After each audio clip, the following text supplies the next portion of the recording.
Let's talk to Jonathan Conricus now, though, former IDF spokesman, because Hamas are due to release some more hostages today. 3 Israeli hostages, I believe, and 5 Thai hostages as sort of the third release date since the ceasefire was announced a couple of weeks ago. Jonathan, very good morning to you.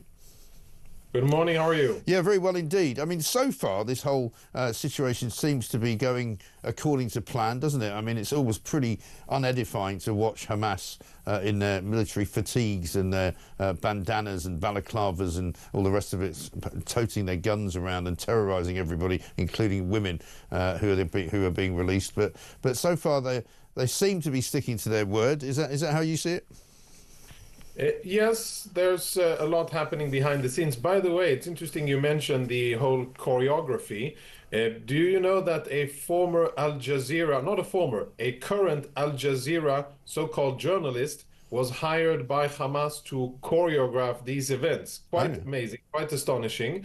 But you can see that there's a lot of detail to the how things are presented, yes, to the symbolism of everything. And it makes sense that there's a Al Jazeera guy behind it. But more to the purpose of the matter, we are now, as we're speaking, there's the Red Cross is on their way to the extraction point in order to collect 2 Israeli hostages, 1 young woman and an elderly man. And as you said, today we're also expecting 5 Thai nationals. Hamas is going ahead, and I think that, you know, both sides, Israel and Hamas, we have the incentive to continue and complete this deal, the first installment, the 33. The big question is, and where it will get sticky, is where do we go from here? Right. Do we continue, because there are 65 additional Israeli hostages held in Gaza by Hamas and other terrorists, and those negotiations are ongoing now. That will be the fork in the road. Will Hamas continue and give back hostages, or will they hold on to hostages? And if they do, what will Israel do about it? Right. And some people have expressed concern about that footage that we've just been looking at there, and what would appear to be an awful lot of very nasty-looking Hamas terrorists. Are you of the opinion that there's still quite a lot of Hamas terrorists knocking around, or was this the new generation of them, or how is that all going? I am of the opinion that they've come out of hiding. Yeah. They were in the tunnels for a long time. They hid underneath their own civilians, waited for the storm to pass, and once the coast was clear, they emerged, and with iron uniforms and their green bandanas to claim victory. The sad thing is that they're not dead, and the sad thing is that we haven't yet eradicated Hamas. And the fact that they can come out of hiding and claim to be victorious is a problem. And to be frank, Israel has not yet achieved what it set out to achieve after Hamas attacked it on October 7. We need to say that. And there's still a lot of work that needs to be done.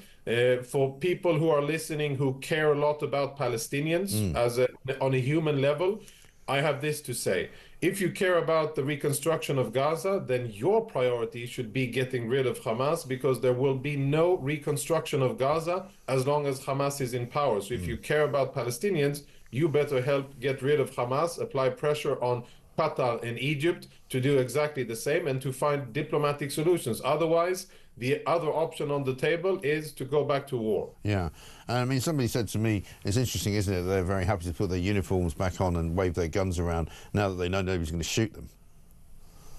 Yes, and now that they know that they're relatively safe, but, you know, there's a lot happening also behind the scenes.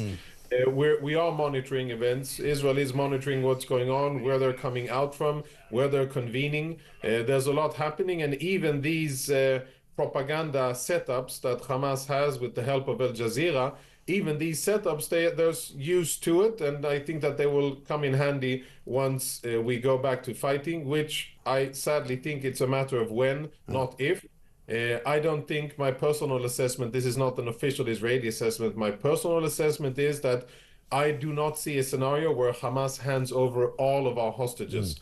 And I think that they will hold on to hostages for leverage and in order to stay in power. And that will force Israel to go back to fighting. Now, that will probably be unpopular around the world. And people will be asking, why does Israel have to go back to fighting? And I'll preempt that and say that as long as Hamas exists, Israel isn't safe, and 2 million Palestinians are oppressed in Gaza, held hostage by this madman of an organization. Right. And that's the reason. And I don't know whether you can answer this question, but have any of the hostages so far that have come out been able to help the Israeli authorities with locations, or what they saw, how many people they saw that Hamas had sort of now re-recruited, if you like, or how powerful they are? Yes, that is ongoing.